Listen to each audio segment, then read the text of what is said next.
Poder venir a la casa de Dios es bueno, ¿cierto? Estar aquí reunidos los hermanos juntos. La Biblia dice que hay un propósito en todo lo que Dios hace. ¿Saben? En todo lo que Dios hace hay propósitos. Dios no es un Dios de azar o de caprichos, ¿cierto? Entonces Dios quiere que nosotros hagamos cosas porque sí. No, Dios no es un Dios de caprichos. Dios es un Dios de propósitos. Congregarse hace parte de sus propósitos. Venir a hacerlo regularmente, para escuchar una palabra, para compartir con otros hermanos en la fe. Eso me contagia mi fe. Cantar juntos, las canciones, por eso se ponen las letras. Por eso es tan importante cuando cantamos Santo, Santo, Santo, Dios Todopoderoso, y todas las canciones que bendicen el nombre de Dios. Algo sucede en nuestro corazón. Hay propósito en eso.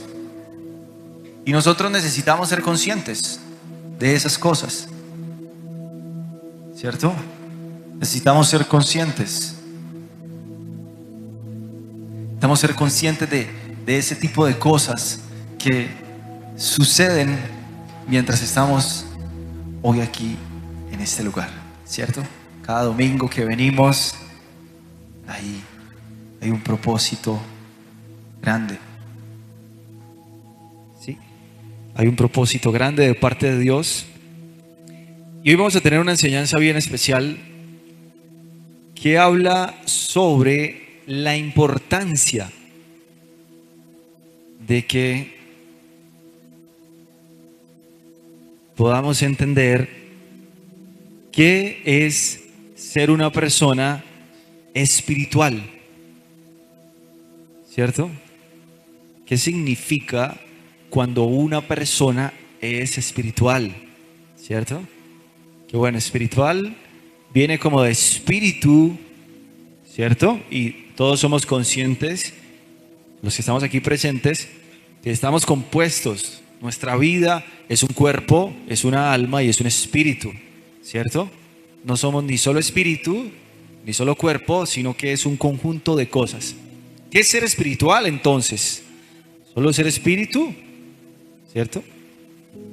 Bueno, vamos a ver algunas definiciones o conceptos que podría ser espiritual, o este concepto de espiritualidad, ¿cierto?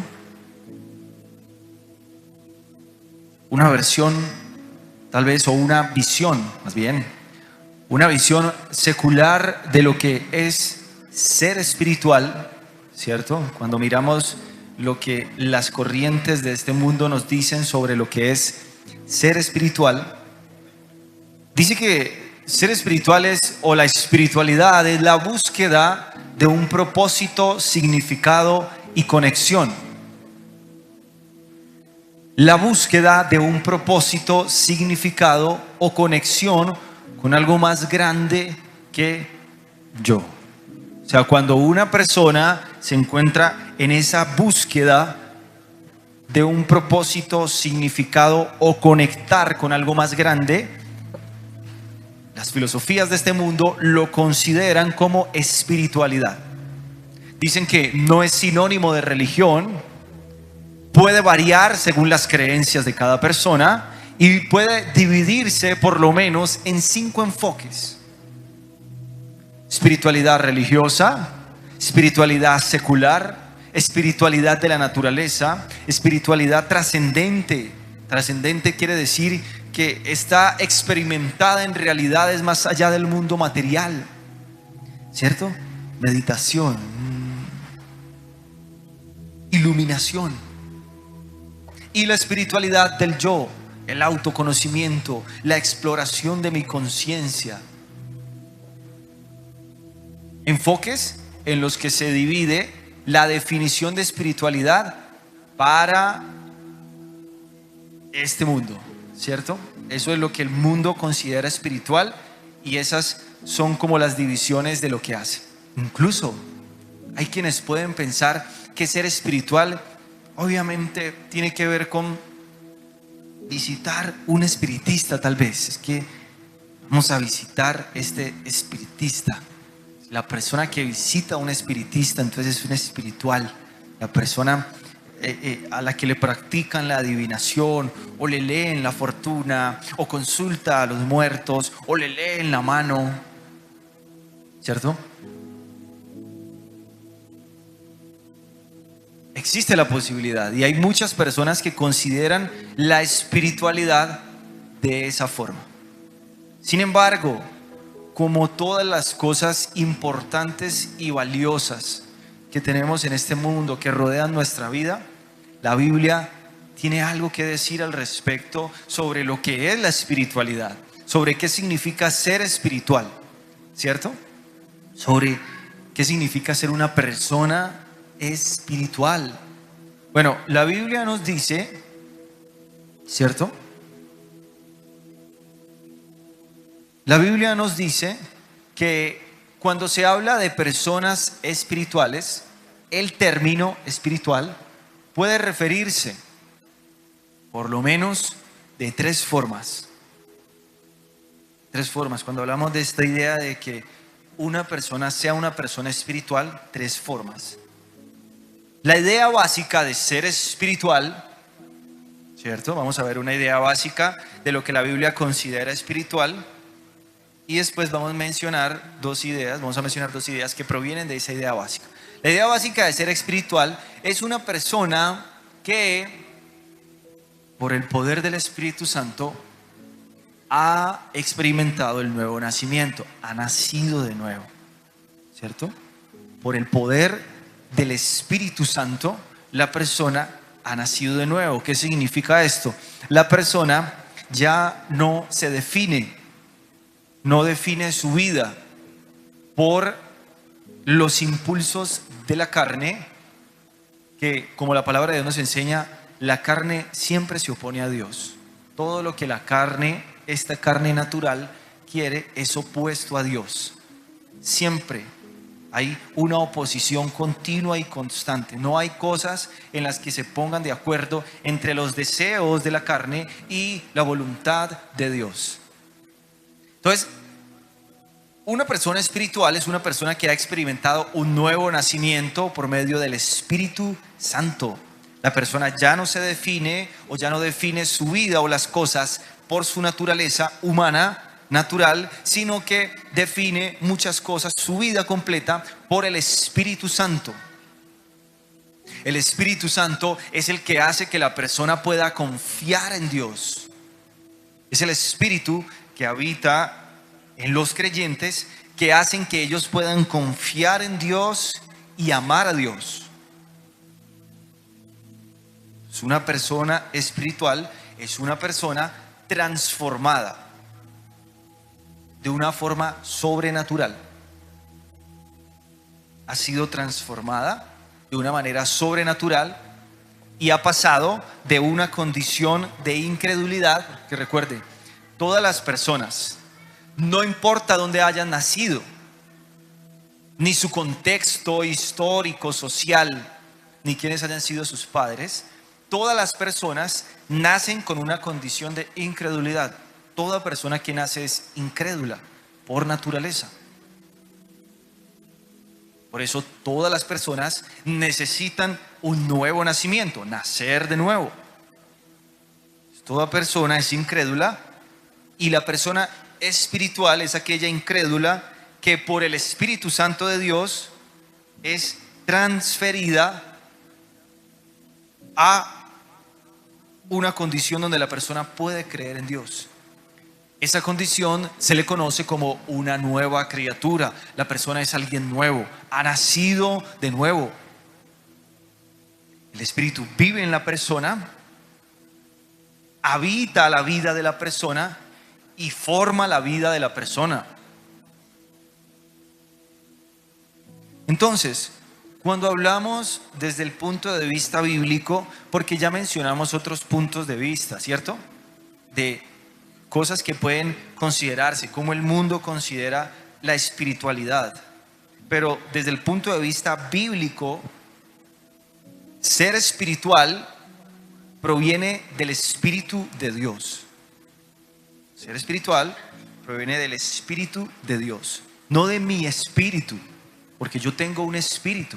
Cada uno de nosotros tiene un espíritu, pero ser espiritual no tiene que ver con tu espíritu, o el concepto no tiene que ver con tu espíritu. ¿Por qué es importante mencionar esto? Porque la Biblia no considera espirituales a quienes tengan un interés activo por cosas místicas, por cosas espirituales. No, por cosas de pronto más místicas. No. Es que a mí me gusta investigar sobre los ángeles y los demonios y todo ese tipo de asuntos. La Biblia no considera espirituales a esas. O sea, una persona no es espiritual por eso, ¿cierto? Vamos a ver lo que dice Primera de Corintios 2, 12, 13, por favor. Primera de Corintios 2, 12, 13.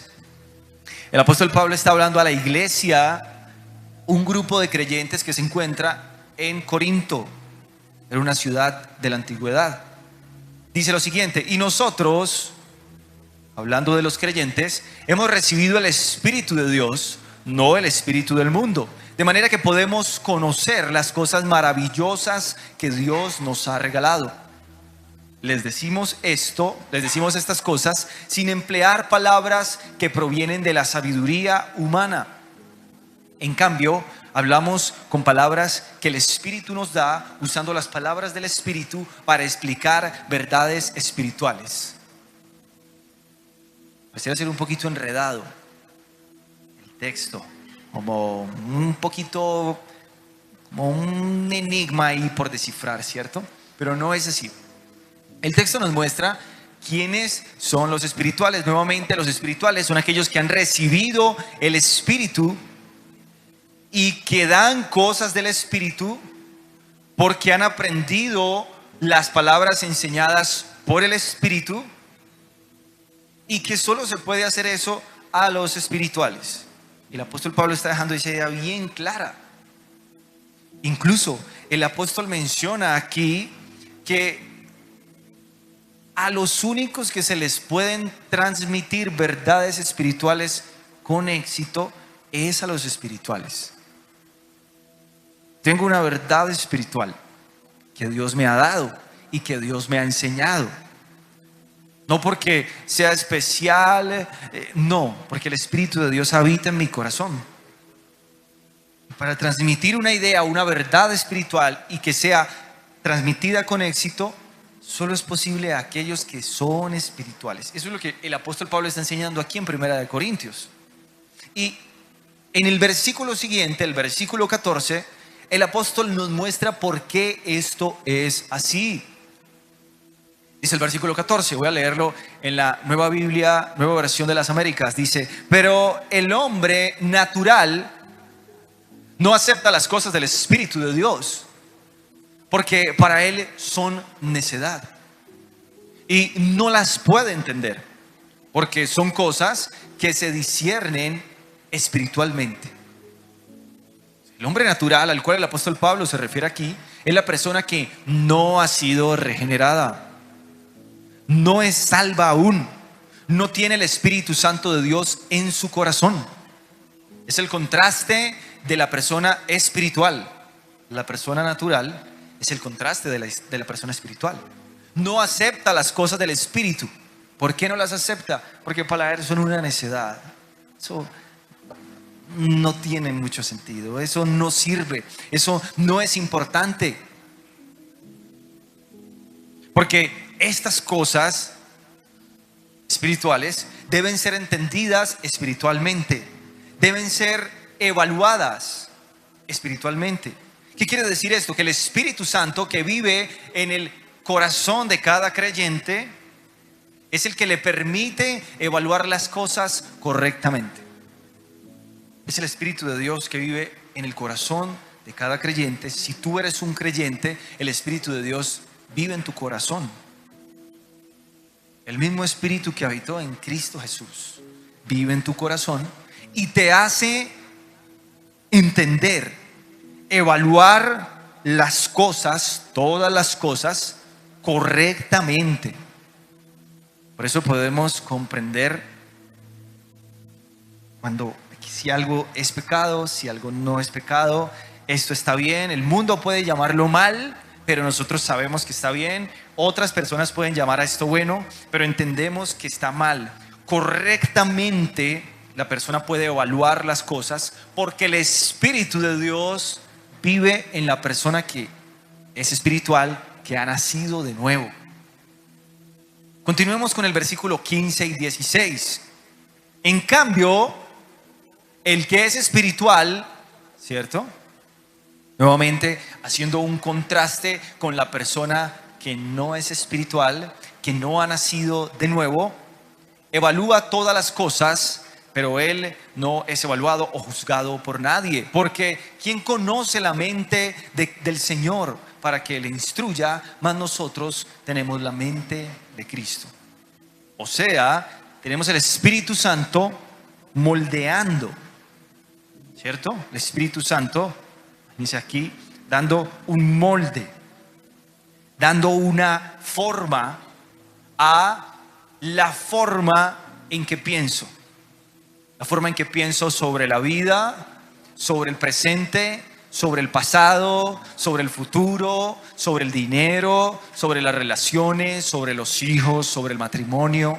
El Espíritu Santo está dando una forma de acuerdo a su perfecta voluntad. Por eso la persona espiritual no considera una necedad o algo sin valor o algo estúpido. Estupidez. Qué bobada. No voy a ir hoy a la iglesia porque me parece que es una bobada. La persona que ve las cosas de esa forma es una persona en la cual aún el Espíritu de Dios no habita. No porque el Espíritu de Dios diga, usted me considera una bobada, pues entonces yo no habito en usted. No. Sino porque esa forma de pensar evidencia que el Espíritu de Dios no está en esa persona. Una persona que tiene el Espíritu de Dios en su corazón evalúa las cosas de forma diferente, piensa de forma diferente, entiende que hay valor en Dios, en su palabra. Entonces, este pasaje, 1 Corintios 2, desde los versículos que hemos leído, 12, 13 hasta el 16, podemos entender que cuando la Biblia habla de una persona espiritual, se refiere a cristianos verdaderos, cristiano de verdad, que tienen el Espíritu Santo. Por lo tanto, no son solo personas naturales. Claro, en el momento en que he nacido en este mundo, soy una persona natural, pero no soy solo una persona natural, sino que soy una persona sobrenatural. ¿Por qué? He nacido de nuevo por el Espíritu. Mi mente es capaz de entender las verdades expresadas en la palabra de Dios. Nuevamente, este texto nos muestra, y una persona espiritual es un verdadero cristiano. Por favor, venir a la iglesia no me hace un verdadero cristiano. Servir no me hace un verdadero cristiano. Puedo venir a la iglesia sin falta, servir a Dios y aún así no ser un verdadero cristiano, no tener a Dios morando en mi corazón. Es posible. Recuerde que los fariseos, aquellos que mataron a Jesús, eran hombres que conocían la palabra de Dios, estudiaban la ley, eran la autoridad religiosa de ese tiempo. Sin embargo, su corazón estaba duro. Entonces, un verdadero cristiano, la persona que ha reconocido, ¿cómo sé yo, Juanfer, que soy salvo?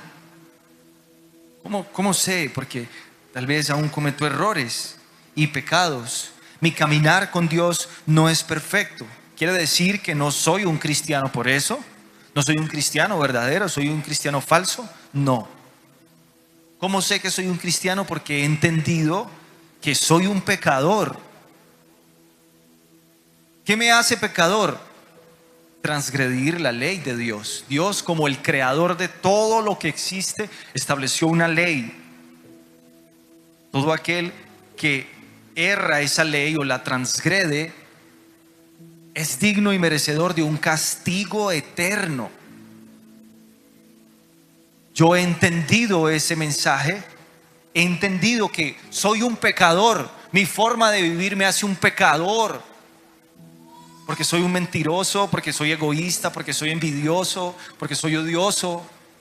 Soy un pecador y eso me pone en una situación de castigo eterno, pero Dios ha amado al mundo. Y todo aquel que puede creer, decir: Señor, tú has muerto por mí en la cruz, creo que así ha sido. La palabra enseña que esa persona recibe vida eterna. Pero cuando entiendo, necesito entender el valor del sacrificio de Jesús. Jesús murió por ti. Eras tú el que debías morir en esa cruz de forma brutal, como Él lo hizo. Cuando entiendo eso, que ha sido Él quien ha muerto por mí, hay una conciencia de amor por mi Salvador. Y entonces hay un nuevo nacimiento en ti. Entonces, todo cristiano verdadero es espiritual, en el sentido de que ha nacido de nuevo. Ahora, existe otro uso del término espiritual en la palabra de Dios y se refiere a aquellos que son maduros en Cristo. Dígale a la persona que tiene a su lado: maduro en Cristo. Maduro en Cristo. Maduro en Cristo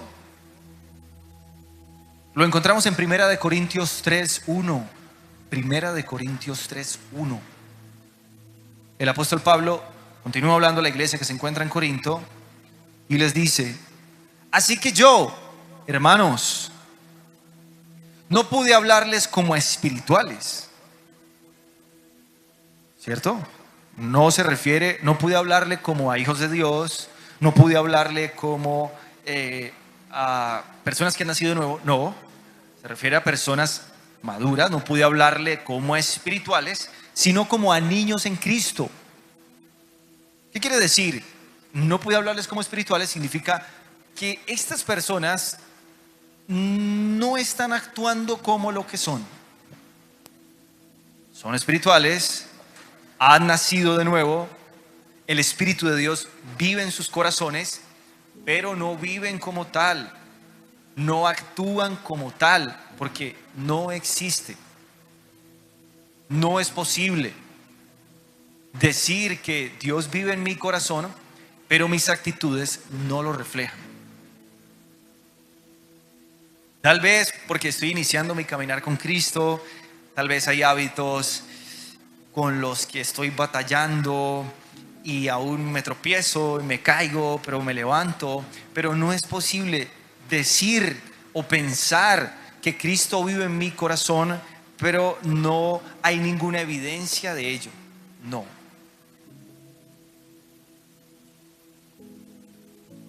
El apóstol Pablo está hablando de eso. Personas que no son maduras espiritualmente, personas que tienen el Espíritu viviendo en su corazón, pero no actúan como tal. ¿Por qué les dice eso? Porque la gente o esta iglesia de Corinto, pues, peleas, celos, contiendas, divisiones. Mejor dicho, él decía: ustedes han nacido de nuevo, pero aún hay un montón de cosas que no refleja que sean maduros. No hay un crecimiento espiritual. Otro ejemplo de esto se encuentra en Gálatas 6:1. Dice lo siguiente el apóstol Pablo: hermanos, aún si alguien es sorprendido en alguna falta, ustedes que son espirituales, restáurenlo en un espíritu de mansedumbre. Ese alguien, hermanos, si alguien al cual el apóstol Pablo se refiere es un cristiano también, ¿cierto? El apóstol Pablo está diciendo: miren, si una persona cristiana es sorprendida en alguna falta, los espirituales, aquellos que son más maduros, aquellos que son más maduros espiritualmente, restáurenlo. ¿Qué quiere decir esta madurez? Aquellos que tienen en su vida una influencia mayor del Espíritu. O sea, mi vida tiene una influencia mayor del Espíritu Santo de Dios. Lo que hago, lo que pienso, lo que digo, lo que me motiva está siendo influenciado por el Espíritu Santo de Dios. ¿Cuál es la consecuencia de esa influencia? Un fruto espiritual. ¿Cuál es ese fruto del Espíritu? Gálatas 5:22 no lo dice, seguramente usted ya lo sabe, ¿cierto? En cambio, la clase de fruto que el Espíritu Santo produce en nuestra vida es amor, alegría, paz, paciencia, gentileza, bondad, fidelidad, humildad, control propio.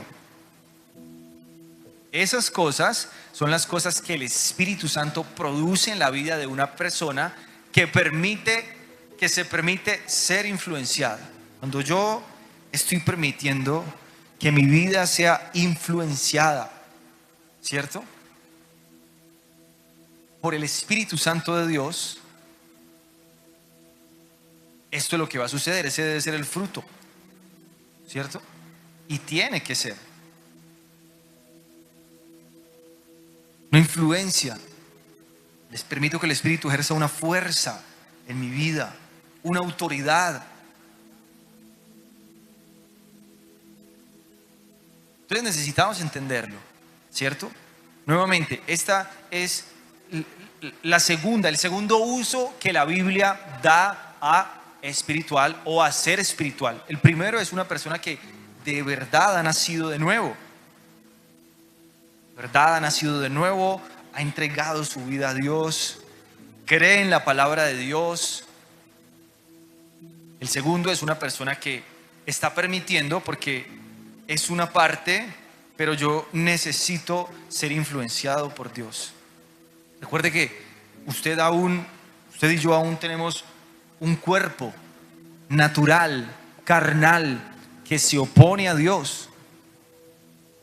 Y que si la influencia que usted no recibe del Espíritu Santo de Dios es la suficiente, usted no recibe suficiente influencia. ¿Cómo recibe esa influencia? Cuando lee la palabra de Dios, porque la conoce. No es solo recitarla. Entonces yo me paro frente a mi Biblia, que la tengo abierta en mi casa, y recito un salmo, recito un proverbio, y el mantra se activa. No. Pero cuando yo entiendo la palabra de Dios, por eso es tan importante entender, por eso venir y sentarse y no prestar atención no tiene ningún sentido, no tiene ningún efecto sobre tu vida. Pero venir, sentarse, ser un oidor activo, entender, escribir, meditar, subrayar, entender, produce en mí una influencia y va cambiando mi forma de pensar. Es el Espíritu Santo trabajando en mis pensamientos. Influencia que inevitablemente me llevará a actuar de una forma distinta. Entonces soy una persona más amorosa, soy una persona más paciente, hay alegría en mi corazón. Y no sé, está difícil la situación, pero hay un gozo. Tengo paciencia, soy bueno, estoy actuando con bondad, con fidelidad, controlo mi vida porque hay un control propio, ¿cierto? El autocontrol, no es que mis impulsos toman el control y reacciono, y cuando caí en cuenta, Dios mío, ¿qué hice? No, hay un control. Todo eso es la consecuencia de que el Espíritu tiene una influencia sobre ti. Entonces, es el segundo uso que las Escrituras usan sobre espiritual. El tercero se encuentra en 1 Corintios, nuevamente, 14:37.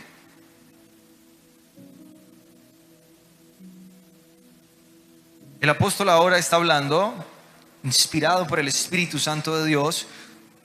Entonces dirá, Juanfer, pero ¿por qué las palabras del apóstol Pablo están bien? Mis palabras, si tengo el Espíritu Santo de Dios en mi corazón, ¿por qué mis palabras, por qué debemos tomar tan en serio las palabras del apóstol Pablo? Si él era un hombre inspirado y pues yo también tengo el Espíritu en mi corazón. No, pero el apóstol, Dios determinó que los escritores, el apóstol Pablo, Moisés, Elías, Mateo, Marcos, Juan, tuvieran una inspiración especial para que nosotros tuviéramos estas enseñanzas. Por eso podemos confiar plenamente en cada una de las enseñanzas provenientes de la palabra de Dios. Por eso siempre se mencionan. Por eso la enseñanza siempre es y debe ser aquí sobre la palabra de Dios. Claro, tú puedes aprender de finanzas, tú puedes aprender de emociones, tú puedes aprender del ejercicio, por supuesto, claro que sí. Pero la Biblia habla específicamente sobre mi corazón, la relación con Dios, mi conducta, es la base, es el centro de todas las cosas. Primera de Corintios 14:37. Si alguien piensa que es un profeta, una persona espiritual, reconozca que esto que estoy escribiendo es un mandamiento del Señor. ¿Qué está diciendo el apóstol Pablo? Hay quienes tienen dones espirituales. Recuerda que los dones espirituales son reales.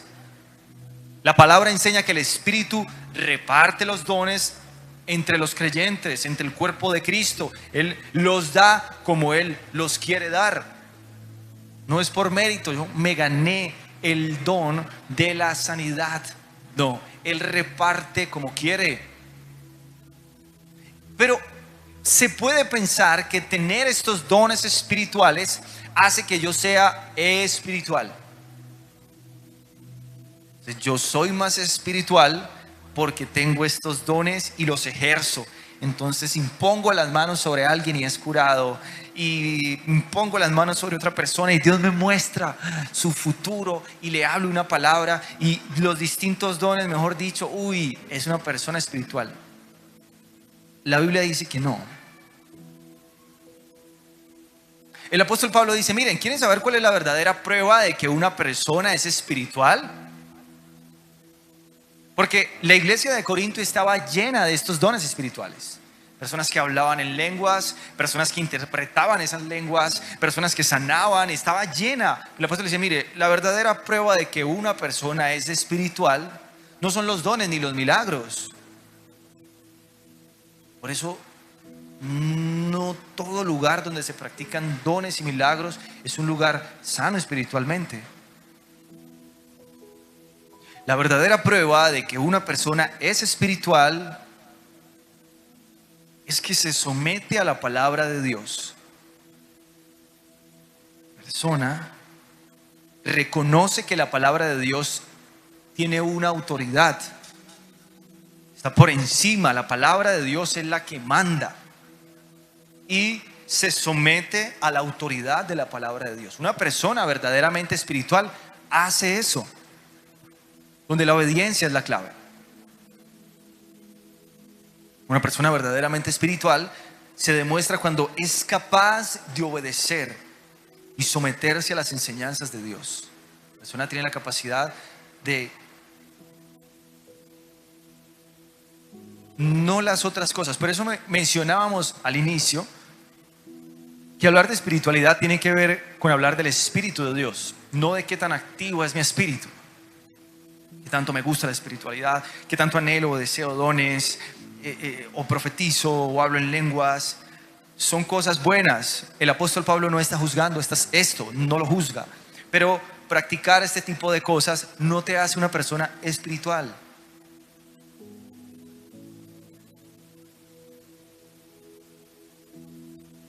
Tener el Espíritu Santo te hace espiritual. Si eres un nuevo creyente, si eres una persona que ha nacido de nuevo, eres espiritual. Y debes permitir que el Espíritu Santo que ya vive en tu corazón, déjalo hacer su obra en tu vida, deja que te influencie. Porque el Espíritu Santo no es un espíritu nuevamente caprichoso. Entonces, Él en algunos quiere trabajar, pero en otros no. En los que no, el Espíritu Santo quiere trabajar en todos. ¿Por qué parece que el fruto del Espíritu es más evidente en unos que en otros? Porque hay personas que permiten que el Espíritu Santo trabaje en ellos. Permito que el Espíritu venga, me haga entender las cosas. Porque imagínense, ¿cómo voy a creer algo que ni siquiera conozco? ¿Cómo voy a creer que si conozco la verdad me hace libre? Si ni siquiera he leído eso. ¿Cómo voy a creer que Jesús regresará si no lo he leído? ¿Cómo voy a creer algo que no conozco? No es posible. Por eso es vital en ese proceso de que el Espíritu Santo ejerza una influencia sobre mi vida, que yo conozca la palabra de Dios. Es vital. Yo necesito saber qué dice Dios en su palabra. ¿Qué dice Dios cuando habla a la iglesia en Corinto, cuando habló en los Gálatas, en los Efesios, en Filipenses, en el Apocalipsis, en Mateo, en Marcos, Lucas, Salmos, Proverbios, la historia de Moisés, la historia de Josué? ¿Cómo ha actuado Dios a lo largo de toda la historia? Yo necesito conocerlo. Necesito. Si quiero ser un cristiano sobre el cual el Espíritu Santo ejerza una influencia, es un requisito. Si no, no se podrá. ¿Sabe? A veces estamos esperando que por ósmosis, Señor, si tú sabes que yo quiero ser influenciado por ti, yo quiero, pero yo no hago nada para hacerlo. Entonces, como yo decir, yo quiero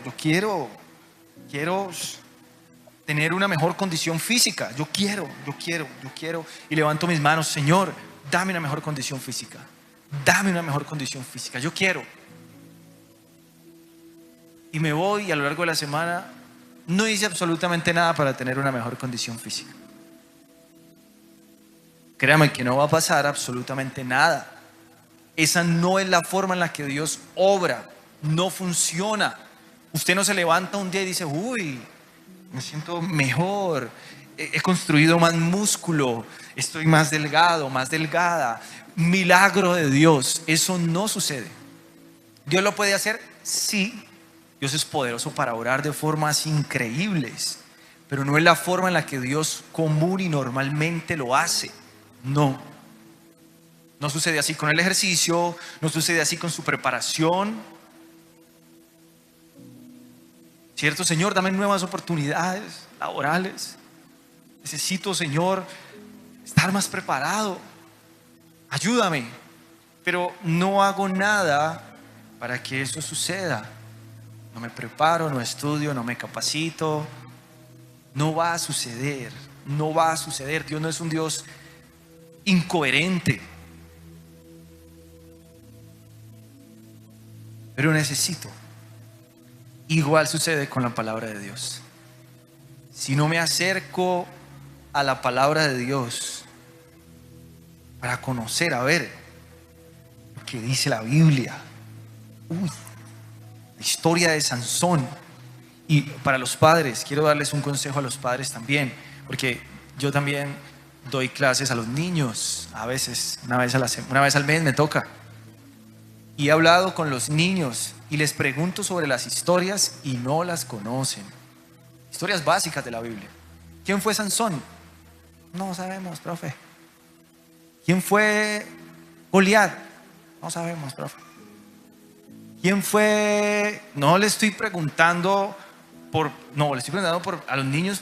¿Quién fue Abraham? No, profe, no. Es responsabilidad de los padres.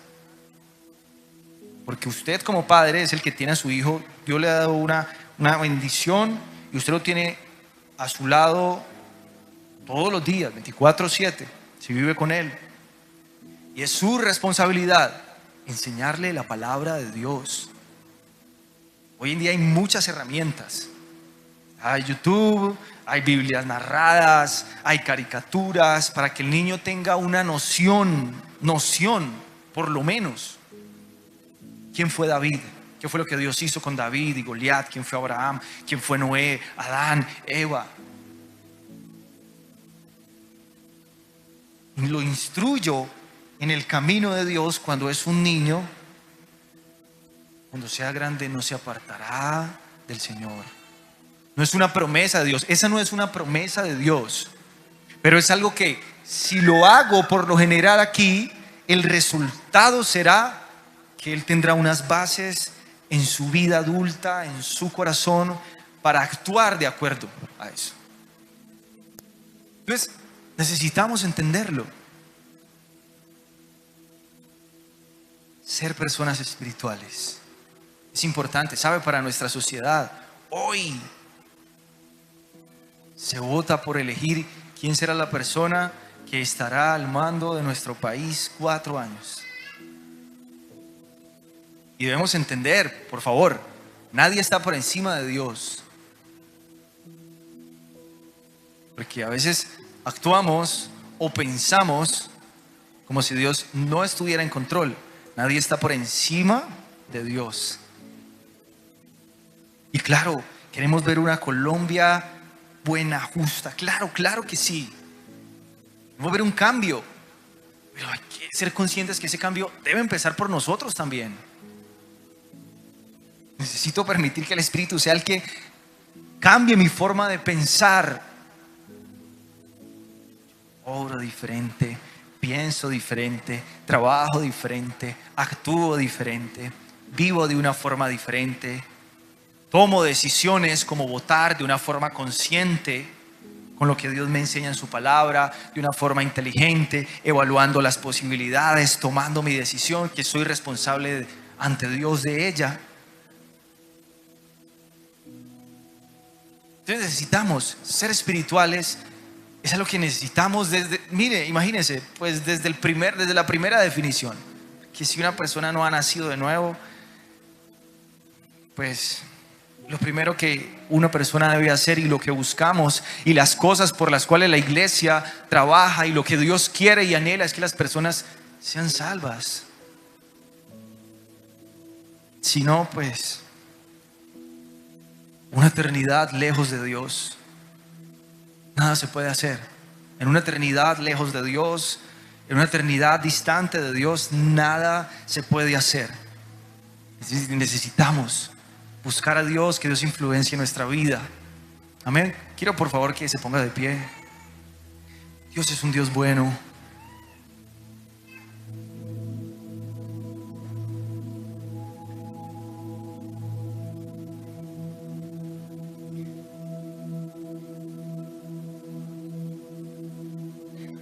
Dios es un Dios bueno, ¿cierto?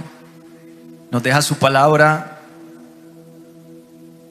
que es una guía para nuestras vidas, en nuestra vida. Su palabra es una guía para que no vivamos de cualquier forma, para que cada uno no viva como considere, como le parezca mejor. Hay un propósito. Dios ha creado nuestras vidas con propósitos buenos. Cuando nos acercamos a Él, cuando creemos en Él, cuando confiamos en Él, esos propósitos buenos se cumplen en nuestra vida. Amén. Quiero que cierres tus ojos. Vamos a orar. Ora a Dios. Dile: Señor, te doy gracias por un día más de vida. Tu palabra enseña, Señor, que un día más de vida es una oportunidad más de hacer las cosas bien, de acercarnos a ti, de creer en ti, de confiar en ti. Hoy, Señor, este es el día para vivir para ti, para acercarnos a ti, para entender que así como alejados de ti, nada podemos hacer cerca de ti, Señor.